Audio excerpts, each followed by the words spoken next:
It's Cyber Monday here on Bloomberg North, and it's now time to talk about how the threat of cyber attacks affects investing and markets. I'm joined by David Kaufman, CEO and President of Westcourt Capital.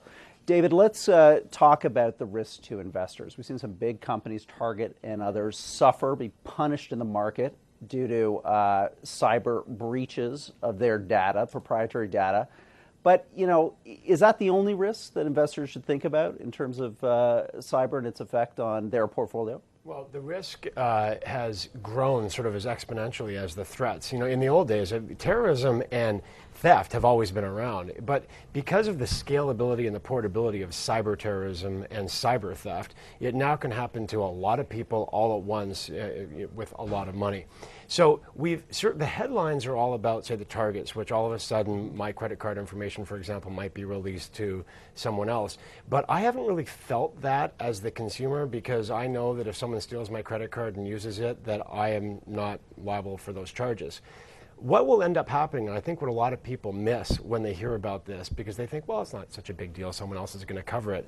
The price of insurance, of course, goes up when the insurance has to pay off more often. And if you think about it in terms of the cost of transacting online will necessarily go up as the cost to the person providing that transaction to you goes up through loss and through covering the loss. So what are we talking about? We're talking about, I don't know, little things like all of e-commerce.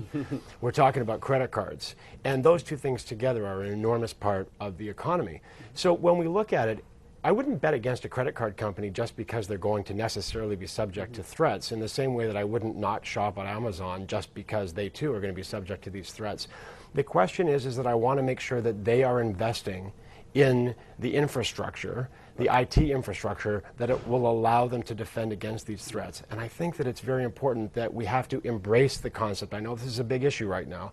We have to embrace the fact that the government has to be our friend on this, because it's too big a topic to say to each company, whether it be Sony Pictures or Target, you're on your own. You have to figure this out on your own. Yeah. But every time we protect ourselves in a way like that, it means we have to give up a little piece of privacy, you know, and those people out there that are sort of slippery slopists will say that each time we give up a little piece of our privacy, eventually we have a state where we have none. We have none. Let's go bigger picture and talk about how this really affects trust in a 21st century economy. If at the end of the day I start getting worried that all of my transactions, all of my data is potentially vulnerable to penetration, does that somehow cause us to pull back? That it causes us to retreat from fintech, retreat from the worlds of Facebook, Twitter, this whole online immersive environment that we live in, and that's booming to the tunes of hundreds of billions of dollars in markets around the world? You know, that's an excellent question. I think that what I would say is that if someone's voting for Donald Trump, then that means that they will sort of bend over to fear. Those people will be the people that ought to be building a bunker in their backyard and stocking up on firearms and tuna, and they probably already have all of that, knowing who they are. But for everybody else, the way progress works is that you move forward, then there are risks, you figure it out, and then you move forward again. You know, when they went to the moon, it wasn't Apollo 1 that went to the moon. Let's remember that.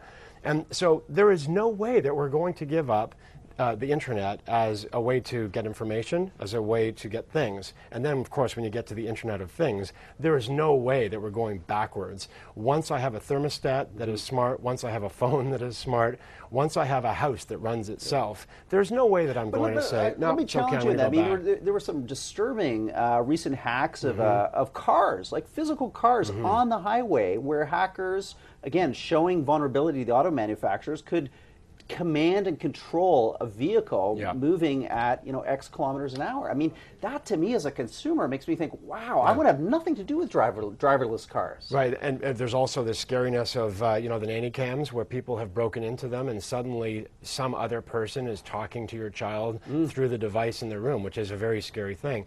I just come back to the same idea. It's A, relatively uncommon, and B, there must be a way to stop them. Now, you can't do that by fighting the last war. either physically or otherwise, you can't say, well, this is how they broke into it last week, so that we're going to figure out a way to stop that. You have to be on the cutting edge. You have to have the people fighting this kind of crime being the same kinds of people that have the skills that could create the crime if they were on the wrong side.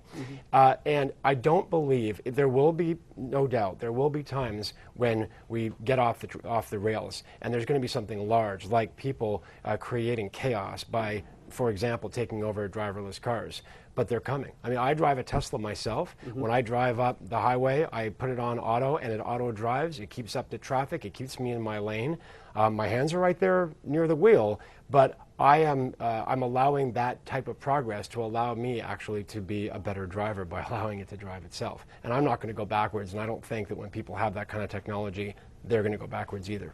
David, it's a fascinating topic. We could spend all day focusing on it. Let's come back at a future date, have you on, drill deeper on this. The Internet of Things, I know that's a whole debate that you're really interested in. It's one that I think needs more attention also.